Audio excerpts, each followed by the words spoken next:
Bismillahirrahmanirrahim. Assalamualaikum warahmatullahi wabarakatuh. Waalaikumsalam warahmatullahi wabarakatuh.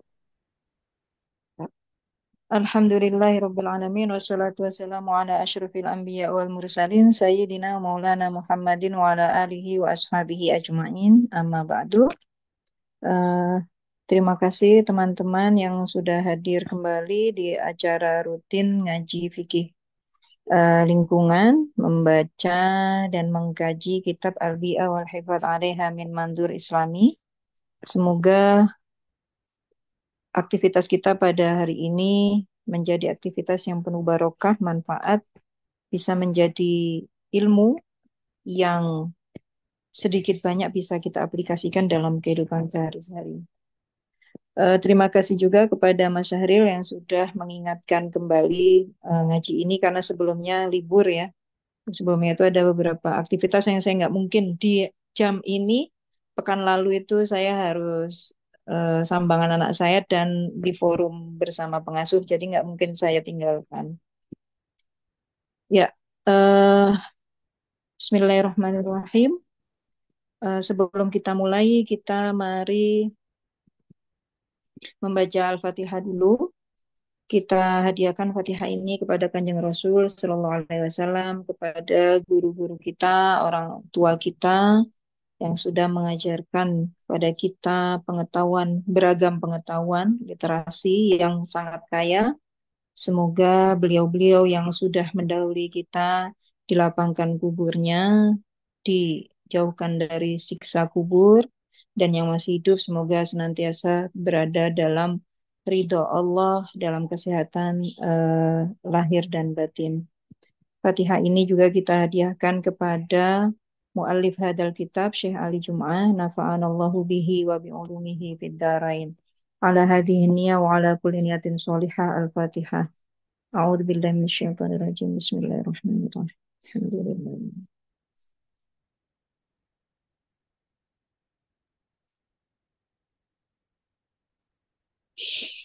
Ya, eh, hari ini kita akan melanjutkan ngaji kita. Sebelumnya kita membahas tentang relasi antara manusia dengan bumi ya, yang sudah dibahas panjang lebar oleh Syekh Ali Jum'ah. Kemudian kali ini kita akan membahas tentang makna khilafah. Makna manusia diangkat menjadi khalifah. Khalifatullah fil ard itu apa? Bismillahirrahmanirrahim. Mafhumul khilafati fil manzuril islami. Adapun ini ialah bab yang membahas tentang mafhumul khilafah, makna dari khilafah fil manzur al-islami dalam perspektif Islam.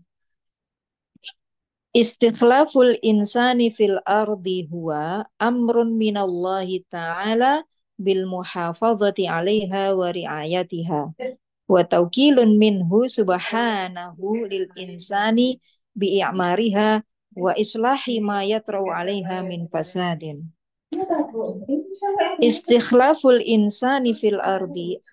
Adapun pengangkatan manusia sebagai khalifah Allah fil ardi di bumi, huwa ialah adapun makna dari istikhlaf itu adalah amrun minallah, perintah dari Allah Ta'ala, maha suci, maha tinggi Allah, bil muhafadzati, perintah apa? Al muhafadzah 'alaiha, untuk menjaga 'alaiha, atas bumi, menjaga bumi, wa riayatiha, dan merawatnya. Jadi yang dimaksud dengan posisi manusia sebagai khalifah itu adalah perintah, itu bukan kemudian apa namanya hak atau kekuasaan yang diberikan oleh Allah kepada manusia untuk melakukan apapun di atas bumi ini. Bukan itu. Yang dimaksud adalah bahwa istikhlaf atau pengangkatan manusia sebagai khalifah itu di situ ada perintah, ada tanggung jawab. Tanggung jawab apa? Muhafadzah, menjaga, wariayah, dan merawat. Wa taukilun minhu subhanahu lil insan bi'amariha wa islahi ma yatrau 'alaiha min fasad. Sekaligus istikhlaful insan, makna dari pengangkatan manusia sebagai khalifah itu adalah taukilun minhu. Allah menjadikan manusia sebagai wakil. Ya. Taukil ini berarti Allah mengangkat wakil. minhu yang menjadi pengganti Allah Subhanahu wa taala lil insan perwakilan ini diberikan pada siapa? Pada manusia. Untuk apa? I'mariha, membangun. Membangun itu dalam arti kalau kita ada sesuatu misalnya yang membangun itu kan maknanya itu adalah menghidupkan ya, menghidupkan sesuatu supaya tetap terjaga. Bukan kemudian ikmar itu eh, apa mengeksploitasi, bukan itu. Ikmar itu menghidupkan, membangun, menjaga wa islahi ma yatra'u 'alaiha min fasad dan memperbaiki segala sesuatu yatra'u 'alaiha yang terjadi atas bumi min fasadin dari kerusakan. Nah, jadi tugas manusia ini sebetulnya berat. Sebagai khalifah itu sangat berat. Menjaga, merawat, sekaligus sebagai wakil Allah untuk membangun, meramaikan, untuk menghidupkan, menghijaukan, melestarikan, menjaga supaya tidak rusak. Kalau ada yang rusak diperbaiki. Itu Allah memberikan apa namanya tanggung jawab ini. Kita adalah wakil Allah. Nah, makna taukil ini harus difahami dengan apa namanya dengan hati-hati ya. Cukup tricky. Artinya apa? Kalau kemudian kita ini memaknai perwakilan itu berarti sebagai makhluk Allah yang punya kuasa, sebagai penerima hak veto dari Allah untuk melakukan sesuatu, ini menjadi bahaya. Kemudian yang muncul adalah antroposentrisme, sehingga manusia menganggap dirinya punya hak veto dari Allah, punya hak yang luar biasa. Ada ayat-ayat tafsir, apa namanya, ayat-ayat yang menjelaskan bahwa Allah sudah menundukkan alam raya ini untuk kepentingan manusia, ini menjadi bahaya. Jadi yang dimaksud dengan taukil di sini bukan sekedar Allah menjadikan atau memilih kita manusia itu sebagai perwakilan Allah di bumi untuk melakukan apapun, tidak ada koidnya. Kita dijadikan wakil untuk apa? Gitu kan, untuk ikmar, untuk menghidupkan, menjaga, menghijaukan, melestarikan dan memperbaiki yang rusak.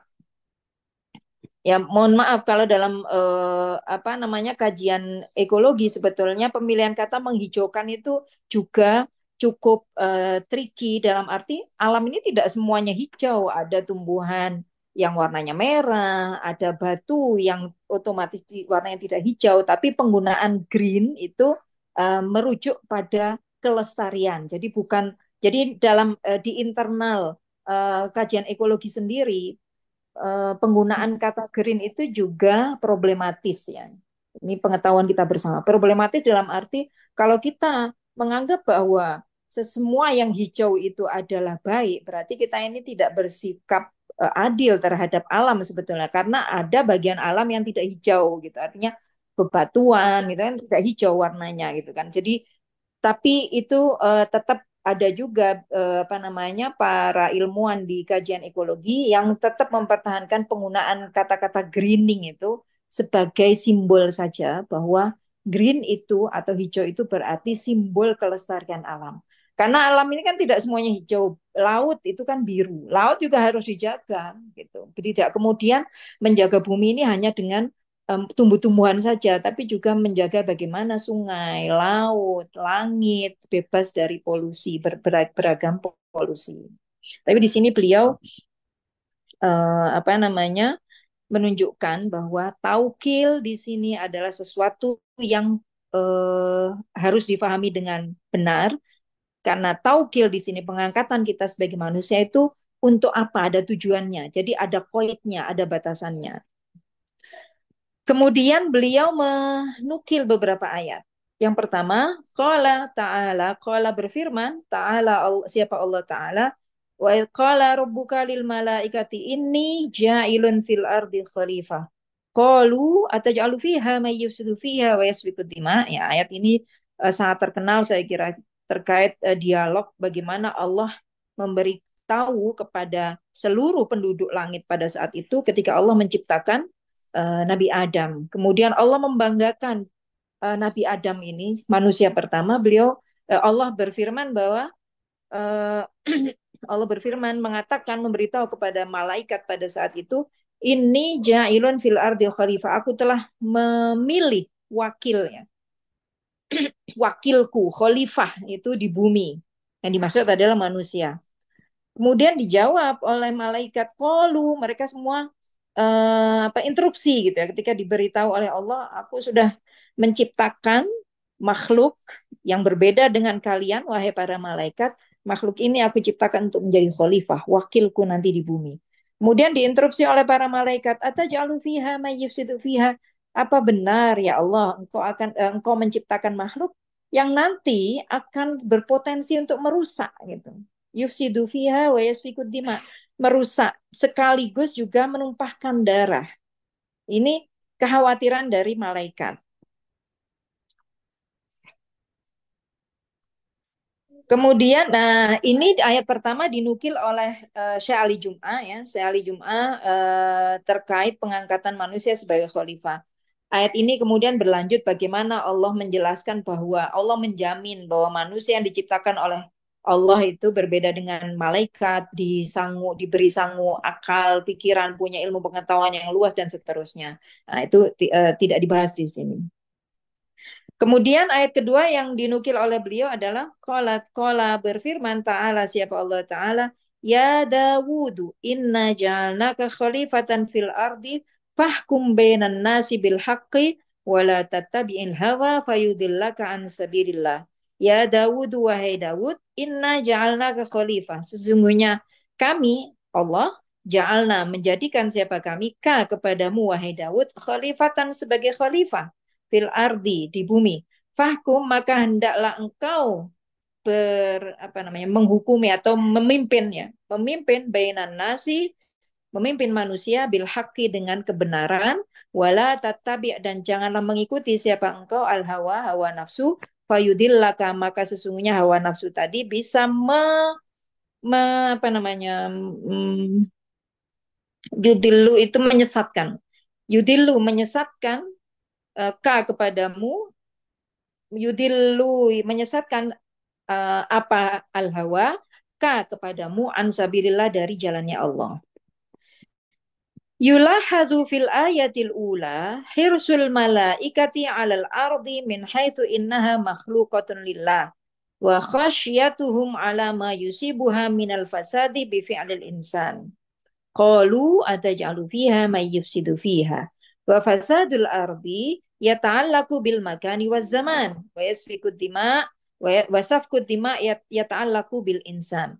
Idzan faqad kanat khasyatuhum tata'allaqu bil insani aidan li'annahu makhluqun lillahi yastahiqqur rahmata wa ri'ayata. Ya. Sekarang penjelasan dari ayat yang pertama dinukil ya, surat Al-Baqarah tadi. Yulahadu bisa nampak atau terlihat ya, fil ayah al-ula di ayat yang pertama yang dinukil tadi, hirsul malaikati, bagaimana proteksi atau sikap yang cukup kuat menjaga ya, penjagaan para malaikat itu alal ardi atas bumi. Jadi bagaimana di sini instruksi malaikat tadi ketika qalu ataj'alu fiha may yufsidu fiha, wahai Allah, apa benar nih panjenengan mau menciptakan makhluk yang akan merusak di bumi gitu kan. Ini menunjukkan bahwa malaikat itu sangat care terhadap keberlangsungan atau kelestarian bumi, kelestarian alam raya. Min haitsu innaha makhluqatun lillah, min haitsu sekiranya innaha sesungguhnya bumi itu makhluqah adalah ciptaan Allah.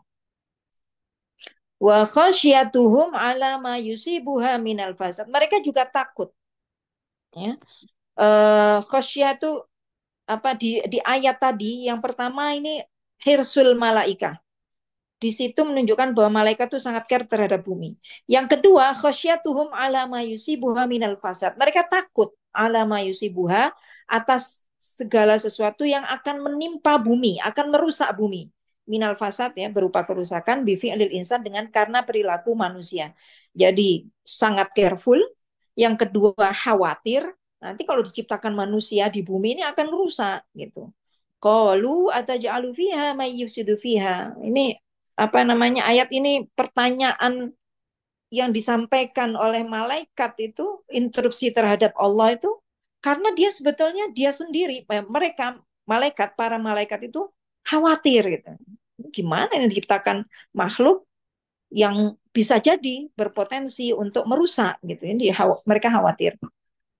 Wa fasadul ardi yata'allaku bil makani waz zaman. Fasadu dan adapun kerusakan bumi ya ta'alaku ialah berhubungan bil makani waz zaman dengan dimensi waktu dan zaman. Wayas wikud dima, apa namanya, manusia itu yang menumpahkan darah. Safkud dima, wasafkud dima. Adapun makna dari safkud dima, penumpahan darah itu ya ta'alaku bil insan, ini berhubungan dengan personnya. Jadi kerusakan bumi itu eh, apa namanya, ada tiga hal yang berhubungan dengan kerusakan bumi. Yang pertama dimensi waktu, dimensi tempat, dan yang ketiga adalah pelakunya. Yang pelakunya siapa? Yang sangat berpotensi untuk melakukan pada saat itu ketika malaikat protes ya, interupsi terhadap Gusti Allah itu adalah mereka mengira bahwa manusia ya, makhluk baru yang mau diciptakan Allah ini sangat berpotensi. Nah, ini mannya, ini pelakunya gitu. Idan faqad kanat khasyatuhum, idan maka faqad kanat, sungguh telah ada khasyatuhum, ketakutan mereka para malaikat itu tata'allaku bil insani aidon, berhubungan dengan manusia juga, li'annahu makhlukun lillah, karena manusia itu juga makhluk Allah, yastahiqur rahmata wa riayata, yang berhak untuk mendapatkan rahmah, mendapatkan kasih sayang dan caring dan pertolongan atau penjagaan. Jadi em, bumi ini rusak itu, ini menggambarkan bahwa kerusakan bumi berhubungan dengan dimensi waktu dan dimensi apa namanya, tempat atau ruang ya. Itu menggambarkan bahwa bumi ini sesuatu yang fana. Sementara yang baki, yang bako itu hanya Allah Subhanahu wa taala. Karena kan semuanya makhluk Allah. Semua makhluk Allah itu tidak ada yang kekal. Semua pasti akan fanin, akan fana gitu kan, akan hancur. Nah, itu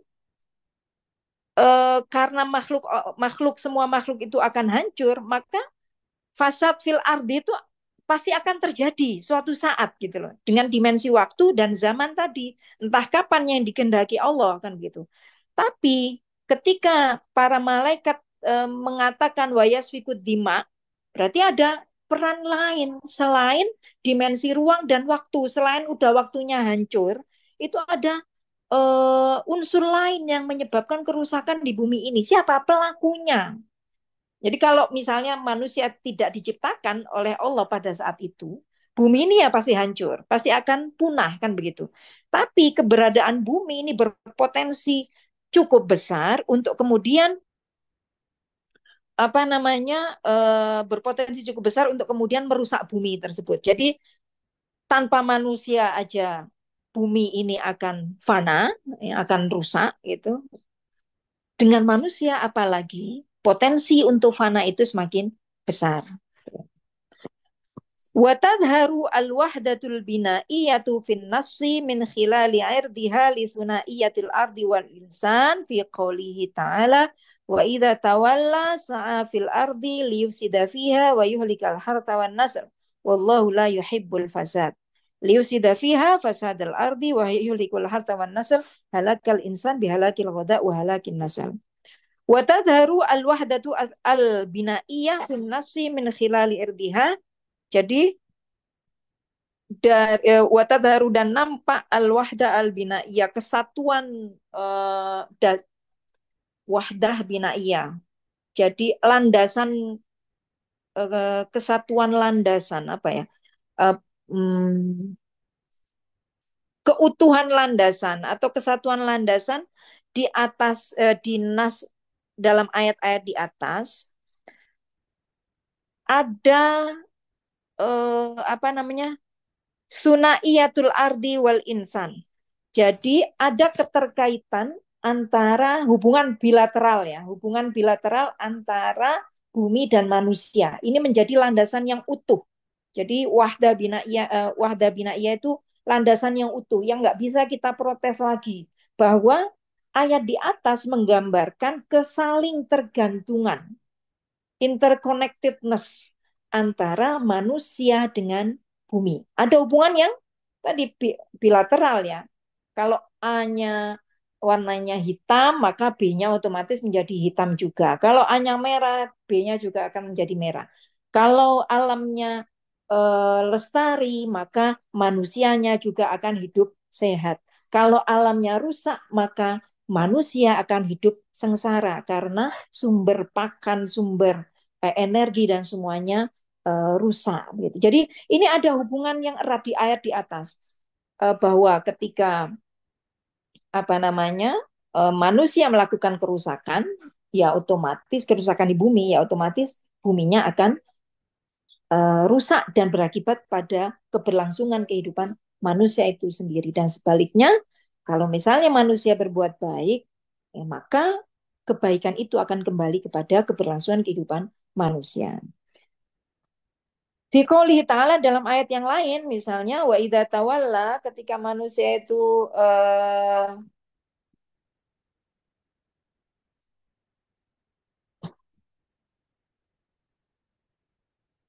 ketika manusia punya kuasa, sa'afil ardi, mereka me, apa namanya yas'afil ardi itu berusaha atau apa ya mencari penghidupan fil ardi. Jadi ketika mereka punya manusia punya kuasa, mereka akan mencari segala sesuatu yang mereka butuhkan gitu ya fil ardi itu untuk apa? Liyufsida fiha, untuk merusak. Ini jadi memang sunnatullah ya, bahwa manusia itu akan berusaha sampai kapanpun untuk memenuhi segala kebutuhan hidupnya ketika apalagi ketika dia punya kuasa, dia akan melakukan apapun yang dia bisa dengan segenap kekuasaannya untuk memenuhi apa yang dia inginkan. Meskipun yang dia lakukan itu merusak. Ini udah sunatullah. Manusia pingin melakukan itu, tapi tentu nanti ada ayat-ayat yang menjelaskan makna khilafah tadi, misalnya tanggung jawab, ada perintah. Nah, itu yang akan menjadi kontrol, akan menjadi kontrolnya di situ. Tapi secara umum bahwa manusia itu akan melakukan apapun yang mereka mampu untuk memenuhi kebutuhannya. Yang penting semua keinginannya terpenuhi, terlepas dari caranya bagaimana, apakah caranya itu merusak atau tidak, itu apa namanya sikap atau sifat asal manusia memang seperti itu. Tapi kemudian kita bisa mengontrol bagaimana supaya dalam proses pemenuhan kebutuhan kita itu kita tidak merusak. Nah, inilah pentingnya memaknai apa namanya istikhlaf tadi, memaknai status manusia sebagai khalifah. Wa yuhlikal hartha wan nasl. Jadi kalau manusia itu melakukan pengurusakan liusida fil ardi, liusida fiha, pengerusakan di bumi, yuhlikal hartha wan nasl, maka yang dampak yang muncul adalah juga akan halakun nasal wal harth, akan menyebabkan kehancuran atau apa namanya mempengaruhi pada keberlangsungan kehidupan manusia. Wallahu la yuhibbul fasad, sesungguhnya Allah tidak mencintai kerusakan. Liyufsida fiha maknanya fasadul ardi, kerusakan bumi. Wa yuhlikal harta wan nasl, artinya halakul insan bihalakil ghoda wa halakin nasal. Jadi ayat ini menjelaskan interconnectedness, keterhubungan antara rusaknya bumi dengan punahnya kehidupan manusia. Jadi kalau misalnya dalam teologi Islam disebutkan bahwa kiamat itu yang tahu hanya Allah. Ya. Kanjeng Rasul Shallallahu Alaihi Wasallam pernah ditanya oleh para sahabat, kapan kiamat itu? Mal mas'ul a'lamu minasail. Jawaban beliau, yang ditanya tidak lebih tahu dari yang bertanya. Artinya itu adalah sesuatu yang Kanjeng Rasul sendiri tidak tahu. Ini adalah rahasia Allah. Yang tahu hanya Allah. Tapi kemudian ada banyak hadis yang menjelaskan fenomena-fenomena yang menandai terjadinya kiamat tersebut. Salah satunya adalah fenomena-fenomena alam, misalnya terjadinya kekeringan, apa namanya, tumbuhan-tumbuhan yang kemudian banyak yang mati dan seterusnya ya, kekeringan yang akan dialami manusia sampai kemudian mereka berseteru antar manusia untuk memenuhi kebutuhannya dan seterusnya.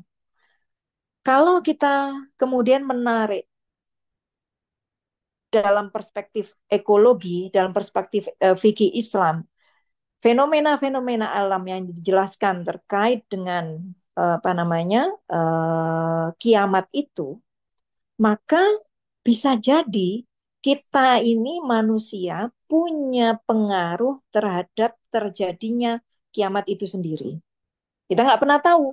Tapi bisa jadi kalau perilaku kita terus saja begini, tidak memperhatikan apa namanya kelestarian alam, maka ini berarti bahwa kita mempercepat terjadinya kiamat itu sendiri. Nah, bisa kita lihat di sini.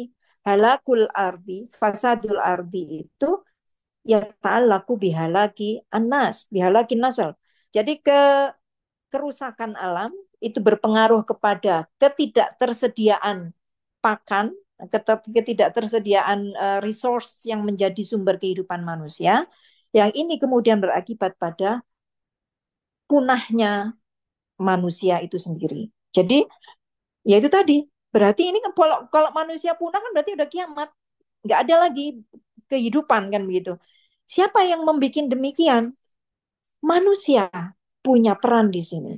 Terlepas dari kita meyakini bahwa itu adalah ada rahasia Allah di sana.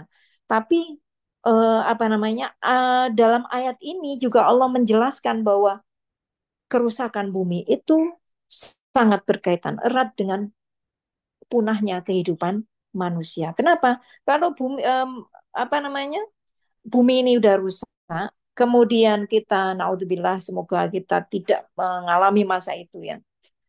Kemudian bumi ini udah tidak bisa lagi menjadi tempat yang layak untuk hidup, tidak ada sumber air atau ada tapi terbatas dan diperebutkan, tanah-tanah semuanya gersang karena apa namanya masifnya alih fungsi lahan sehingga tidak bisa lagi ditanami.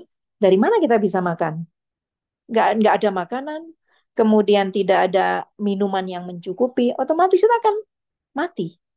Nah, ini yang perlu kita renungkan ya, terkait bahwa kiamat itu memang benar, hanya Allah yang tahu, tapi jangan-jangan kita sebagai manusia punya peran untuk mempercepat kedatangan apa namanya kiamat itu di depan mata kita, di depan mata kita. Wala'iyadzubillah. Faqad alimatul malaikatu min khalqi adama annahu sayakunu mukhtaran yakhtalifu bidzalika an ghairihi minal kainat wal makhluqat wal mukhtar yajuzu fi haqqihi wurudul mukhalafati lil manhaj ala aksil kainat allati tu'maru fatuti'a tu'allamu fata'lam fala yumkinuha mukhalafatu al manhaj wala tata'allaku iradatuha bidzalika wa nadarat al malaikatu ila ma rukiba fil insan min infialat wa raghabat wa syahwat wa dhannat annahu hatman sayadfa'uhu ittiba'uha ilan nuzu'i ila taqatuli wal haraji min ajli saytarati wa tasalludi. Faqad alimat Faqad alimat sungguh telah mengetahui al malaikatu siapa malaikat min khalqi Adama dari penciptaan Adam annahu bahwa sesungguhnya Adam itu saya kunu akan menjadi siapa Adam mukhtaron makhluk yang dipilih oleh Allah. Jadi kan malaikat sudah diciptakan dulu. Syayatin wal jin, syaitan, jin semua juga diciptakan pada saat itu. Kemudian Allah menciptakan makhluk yang lain yang disebut sebagai manusia. Pada saat itu manusia pertama adalah Nabi Adam. Kemudian Allah membanggakan makhluk ciptaannya ini, manusia ini yang diciptakan dari tin, min tanah, dari tanah itu dibanggakan di hadapan seluruh penduduk langit pada saat itu.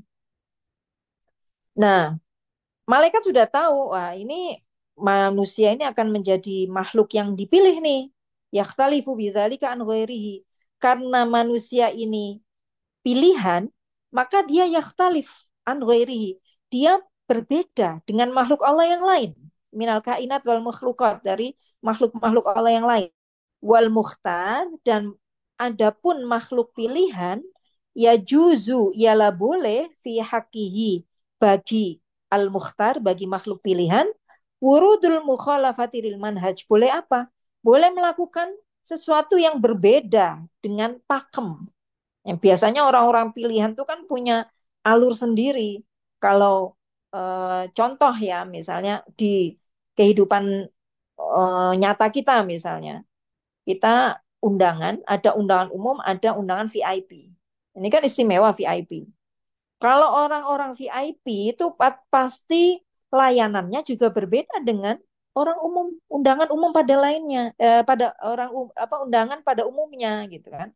Mereka punya apa namanya tempat duduknya berbeda, layanannya berbeda. Misalnya kita di undangan pernikahan misalnya, yang VIP duduknya di mana, dilayani, sementara masyarakat umum yang juga diundang di momen yang sama mereka harus ngambil makan sendiri, bisa jadi berebut gitu ya, nggak kebagian. Oh ada bakso, ada rawon. Oh tapi saya cuma kebagian rawon misalnya. Tapi mereka yang VIP ini pasti layanannya lebih berbeda dengan apa namanya undangan pada umumnya. Nah, perspektif ini juga ada dalam apa namanya dalam pikiran malaikat pada saat itu. Wah, ini manusia ini makhluk pilihan ini.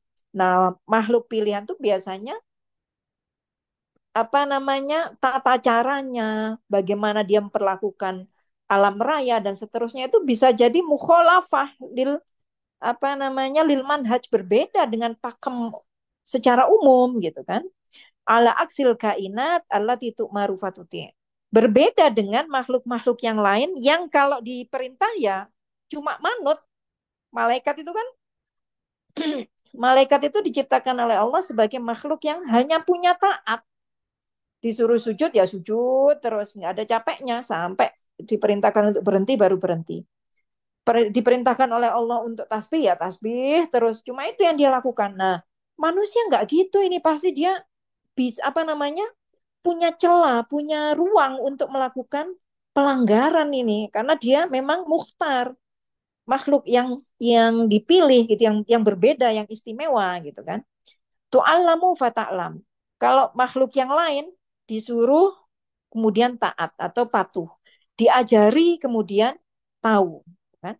Fala yumkinuha mukhalafatul manhaj. Maka makhluk yang lain itu bisa jadi tidak tidak melanggar aturan atau tidak melanggar pakem. Terlepas dari makhluk Allah yang setan ya. Ya, kita tidak bicara ke sana.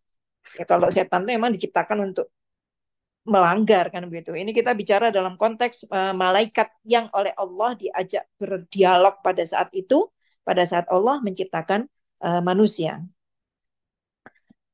Wala tata'allaku iradatuha bidzalika, dan tidak berhubungan iradatuha kemauan eh, kainat itu, kemauan makhluk-makhluk Allah yang lain itu bidzalika dengan mukhalafatul manhaj. Jadi kalau makhluk Allah yang lain tuh nggak punya keinginan untuk melanggar, makhluk Allah maksudnya malaikat ya dalam hal ini, disuruh ini ya itu yang dilakukan.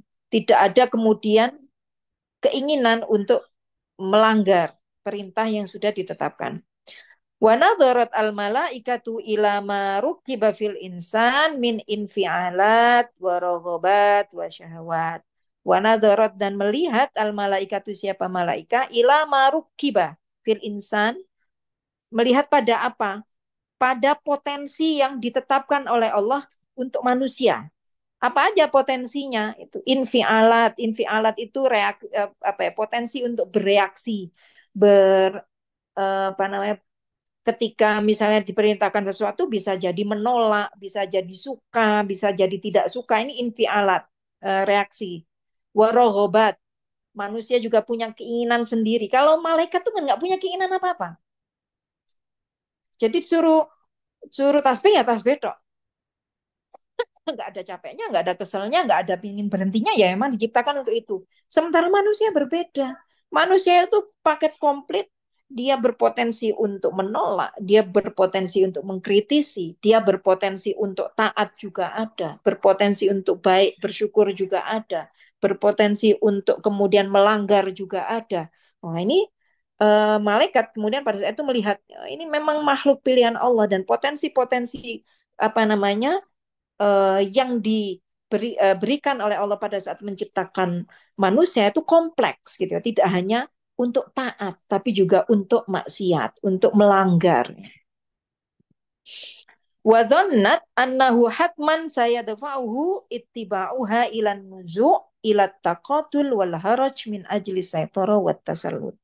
Wa dhannat dan mengira siapa malaikat annahu hatman bahwa sesungguhnya marukiba apa yang potensi yang diberikan oleh Allah kepada manusia itu hatman otomatis saya dafa'uhu akan mendorong manusia saya dafa'uhu ittiba'uha oh no no saya dafa'uhu akan mendorong kepada marukiba ittiba'uha kalau diikuti ilan nuzu ilat takotul akan kalau terus diikuti potensi-potensi buruk tadi itu akan mengarah pada apa takotul wal haraj saling berperang saling berebut ya min ajli saitoroti wat tasalluti untuk apa demi kekuasaan tasallut itu mempunyai sultoh mempunyai kuasa sama saitoroh juga sama punya kuasa jadi pada saat itu kenapa kemudian malaikat itu protes pada Allah? Ataj'alu fiha may yufsidu fiha? Apa benar panjenengan ya Allah akan menciptakan manusia yang berpotensi melakukan kerusakan? Itu karena mereka tahu adonan ya kalau seperti roti itu adonan manusia ini kompleks gitu. Ada taatnya, ada syukurnya, ada sabarnya, tapi juga ada potensi yang lain. Ada kemaksiatannya, potensi untuk melanggar, potensi untuk kemudian melakukan kesalahan. Nah, ini kan berarti sangat potensi ini kalau terus diikuti potensi yang buruk itu akan menyebabkan manusia itu saling berkonflik antar mereka sendiri, bahkan takotul, bahkan saling membunuh. Gitu. Kenapa? Karena masing-masing mereka ingin punya kuasa atas yang lain. Dan kemudian terbukti dengan kisah uh, apa kedua putra Nabi Adam, Qabil dan Habil. Walakinnal malaikata hinama bayyana lahumullahu ta'ala ma khafi anhum fi khalqi adama min qudratin ala tahsiril ilmi wal ma'rifati wa i'adati tarakibiha wa istid'aiha qalu subhanaka la ilma lana illa ma 'allamtana. Walakinnal malaikata malaikat itu hinama ketika bayyana menjelaskan lahum kepada malaikat Allahu siapa Allah Ta'ala Maha Suci Allah ma khofia ketika Allah menjelaskan apa ma khofia anhum ma sesuatu khofia yang tidak jelas apa ma anhum dari malaikat fi khalqi adama di balik penciptaan Adam min kudrotin berupa apa kudroh kemampuan manusia ala tahswiril ilmi untuk berinovasi, berkreasi, menciptakan pengetahuan baru, wal ma'rifah, ilmu dan ma'rifah ya sama, wa i'adati taroki biha dan merekonstruksi ilmu pengetahuan ya keterampilan dan seterusnya wastidaiha dan juga menciptakan sesuatu yang baru. Jadi ketika itu kan Allah menjawab ya ketika ditanya oleh malaikat diprotes oleh malaikat qalu ataj'alu fiha may yusidu fiha wa yasfiku dima wa nahnu nusabbihu bihamdika wa nuqaddisu lak qala innaka gimana jawabannya setelah itu qala inni a'lamu ma la ta'lamun jawabannya Allah aku lebih tahu atas sesuatu yang kalian tidak tahu kemudian Allah menjelaskan bahwa manusia yang diciptakan yang tadi dikira oleh malaikat itu punya potensi baik dan buruk, punya potensi yang apa namanya merusak dan seterusnya dijawab oleh Allah. Manusia ini dibela oleh Allah. Allama Adam al asma'a kullaha dijelaskan oleh Allah bahwa manusia yang diciptakan ini itu punya ilmu pengetahuan, mereka punya potensi untuk mengembangkan pengetahuan, mengembangkan kreativitas mereka dan seterusnya. Baru setelah itu kemudian malaikat tuh nggak bisa lagi tidak bisa lagi protes gitu. Jawaban mereka adalah qalu subhanaka. Qalu berkata siapa malaikat, Subhanaka maha suci engkau ya Allah, la ilma lana, kami nggak punya ilmu di sini, illa ma 'allamtana, kecuali yang engkau beritahukan kepada kami. Jadi di sini kita melihat ya perdebatan yang terjadi antara, atau bukan perdebatan lah, dialog yang terjadi antara malaikat dengan Allah ketika Allah memberitahu mereka tentang penciptaan manusia. Wa yustafadu min dzalika anna fasadal insani wal bi'ati muta'alliqun bi fi'lil insani wa sulukihi. Fa in ghalabat alaihi syahawatu wal hawa wa hada 'anil aqli wal ilmi kana halakan li nafsihi wa li ghairihi. Wa in ghalaba aqluhu wa tadabburuhu wa sa'a li tahsilil ilmi wal hikmati fa innahu sayuwafiqu as-sunnata wal manhaja aw al-haqqa alladhi qama alaihi al-khalqu wa yasiru fi'luhu i'maran wa binaan wa ibda'an. Wa istafadu min dalika, wa istafadu bisa kita simpulkan ya, ambil faedatnya bisa kita simpulkan di atas dari dialog antara Allah dan malaikat tentang bagaimana potensi manusia yang memang punya dua potensi yang bertentangan, potensi baik dan potensi buruk. Pada awalnya malaikat itu mengira bahwa potensi buruk yang akan menang pada diri manusia akan menjadi penyebab kerusakan dan seterusnya. Tapi Allah menjelaskan, oh enggak, mereka ini manusia ini sudah disangoni ilmu pengetahuan, mereka punya kemampuan untuk berinovasi, berkreasi, menjaga alam dan seterusnya. Maka apa yang bisa kita simpulkan? Anna fasadal insani wal bi'ati, bahwa kerusakan manusia, kerusakan lingkungan, muta'allikun berhubungan, ialah berhubungan bifi'lil insani dengan perilaku manusia, wasulukihi dan apa namanya, suluk ya, perilaku ya.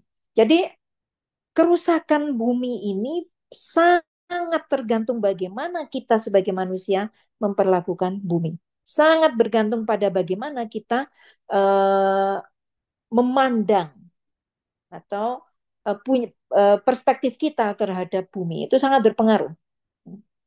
Jadi kalau perspektif kita bahwa bumi itu adalah makhluk Allah yang bertasbih seperti dijelaskan pada bab sebelumnya ya, maka bumi ini juga harus dihargai, bumi ini harus dihormati, bumi ini harus dirawat dan seterusnya. Maka kalau potensi ini yang dominan pada diri kita, ya yang terjadi adalah kebaikan. Ilmu pengetahuan yang benar-benar menjadi nafi, bermanfaat. Tidak hanya untuk diri, tapi untuk alam raya. Tapi kalau kemudian yang terjadi adalah, yang dominan adalah perilaku yang merusak, nah ini yang bahaya.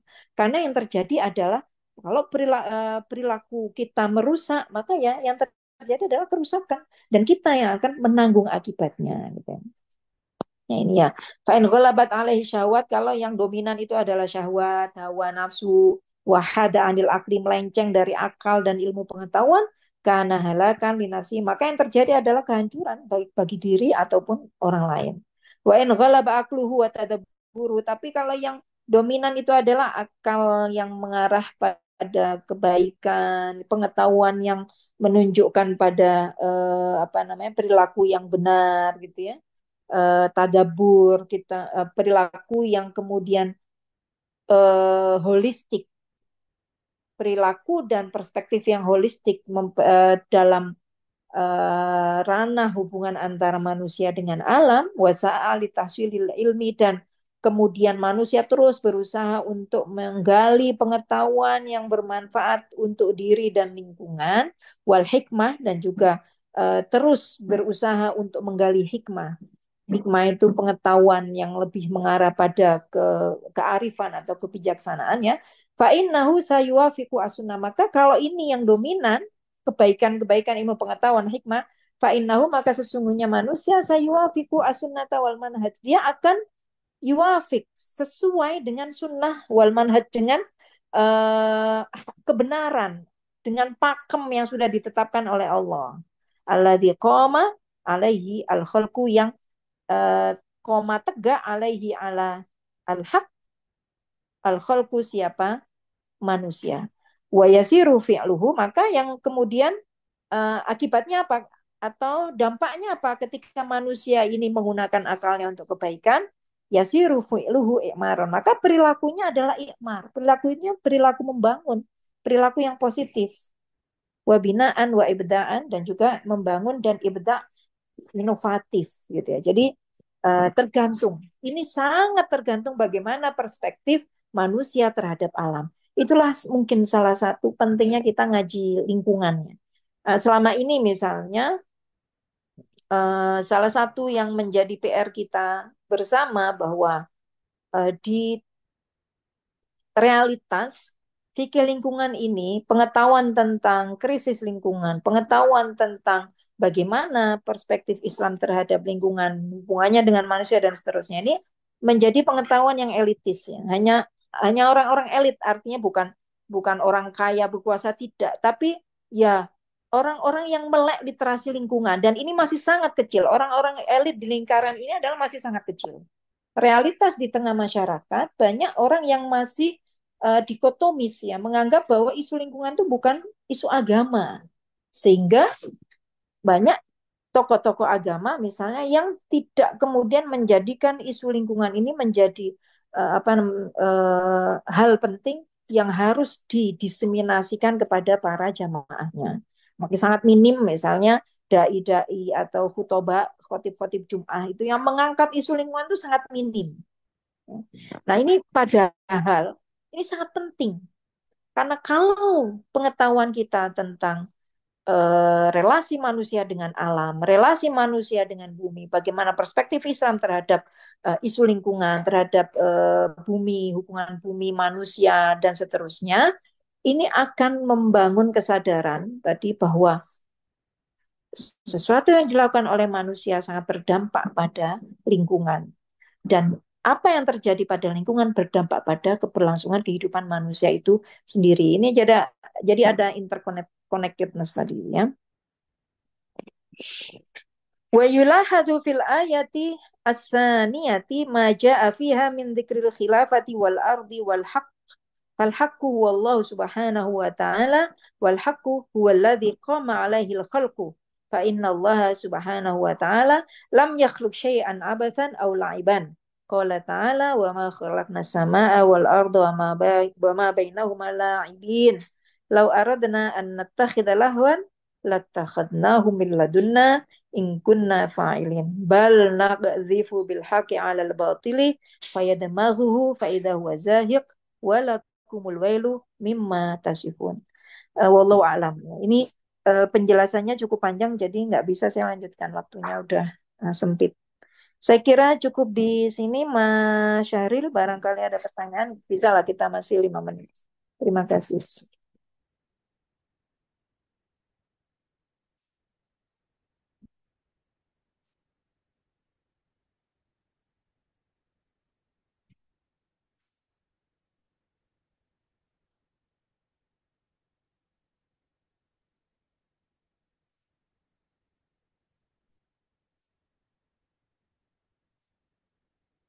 Ya, apakah ada pertanyaan?